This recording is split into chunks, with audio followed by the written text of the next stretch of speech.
Hey everyone, Effie here. Today for this video I am recreating this card that I made for our Instagram hop using our round foliage window die. So I'm starting off by creating some A2 panels using light aqua cardstock, and I'm going to die cut both of the round foliage window dies.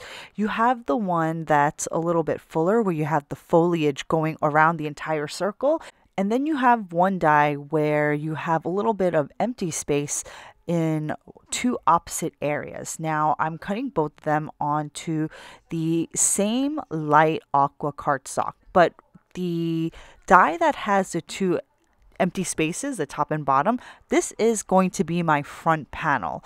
For that other die, the fuller foliage window, I'm actually just going to take the round die that's included in this collection and I'm going to die cut that fuller foliage window. I also use the stitch frame die that comes with this collection. Today's card focuses mostly on the specific die cuts. I'm not really using any stamps, so I wanted to showcase this beautiful die collection. Once all the die cutting was complete, I'm going to start my ink blending. I'm using our bright emerald dye ink first, and I'm just blending some ink onto that main panel just along the edges using this beautiful bright emerald dye ink. But I want to get a little bit darker as we get closer to the edges. So I'm switching off and I'm using our hot tourmaline dye ink, and I'm just adding this darker ink right along the edges. So we have the darkest areas along the outer edges of the panel, and then we have the lightest color towards the center of the panel, so it looks like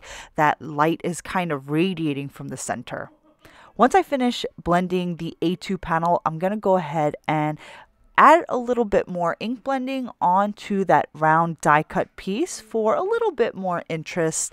I want this piece is going to go behind my main panel so that it looks a little bit fuller. So I want that piece that goes behind to be a little bit darker.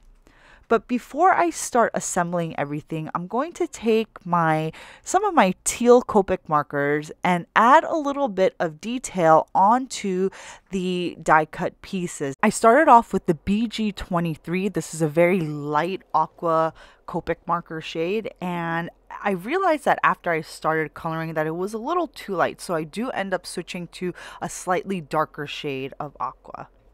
So here you can see how light it is, and then I'm going to switch over to BG75 to add additional details. After I finish coloring this die cut piece, I'm going to also give that detail coloring to the window panel piece.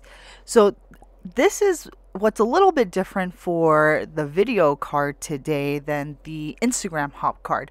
The Instagram hop card was very simple. I didn't add these color details or the acrylic white paint splatters that I will add to this card that you see here. So the Instagram hop card was much more simpler. I simply just blended that card and then assembled the die cuts and then added the sentiments.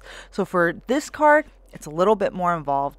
After I added those details to the foliage, I just added some highlight lines to the berries in the die cuts. At first I did color them in a little bit, and then I decided I didn't like that look, so I just switched over to adding a slight curved line to each of the berries. Next, I put some white acrylic paint onto an acrylic block, mixed it with a little bit of water, and then splattered the paint onto the panel. So I'm kind of just flicking the paint mixture that's on the block onto the panel. The splatters are a little messy and a lot random, but that is okay. Once you're done splattering on your paint, make sure it's dried completely, and this is how it looks. I think it came out great. I think it adds some really great interest. For the original card, I just adhered that round foliage die cut piece directly behind the A2 panel, but this time I wanted to pop it up behind the panel to give it a little bit more dimension. Instead of dealing with the delicate die cut piece and cutting really tiny, narrow pieces of foam tape, I just adhered that die cut piece directly onto a white cardstock piece and then put thicker pieces of foam tape on that piece, and then I backed it onto the panel. Lastly, I glued that stitched frame right onto that main panel, and we are almost done. We just need to get our sentiment on here, and I'm using some of our Ribbons Affirmations die cuts that I created previously, and this was stamped with our bright emerald and hot tourmaline die inks. I used 2 additional die cuts to stack behind the stamped die cut.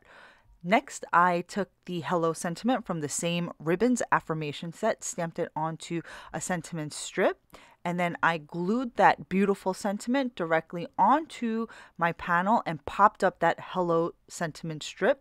For the Instagram hop card, I used the amazing stamped die cut, and now I'm just using the beautiful die cut from the same panel that I die cut everything from. And the last step is to add some of our dewdrop enamel dots in visual triangles around the sentiment. And that completes the card. I hope you guys enjoyed today's project and video. I hope you enjoyed the variation of the card that I made today from our Instagram hop card. And this is actually a really good example of how you can improve upon your card designs. You make one card, and then if you decide to recreate it, you can try to build upon that original design to make it slightly different. And even if it's not your original card, you can always case someone else's card and then build upon their design and make it a little different to make it yours. And that's all from me today. Thanks for watching, guys. Don't forget to subscribe to our YouTube channel because I'm updating it regularly. Thanks for watching, guys. I'll see you next time.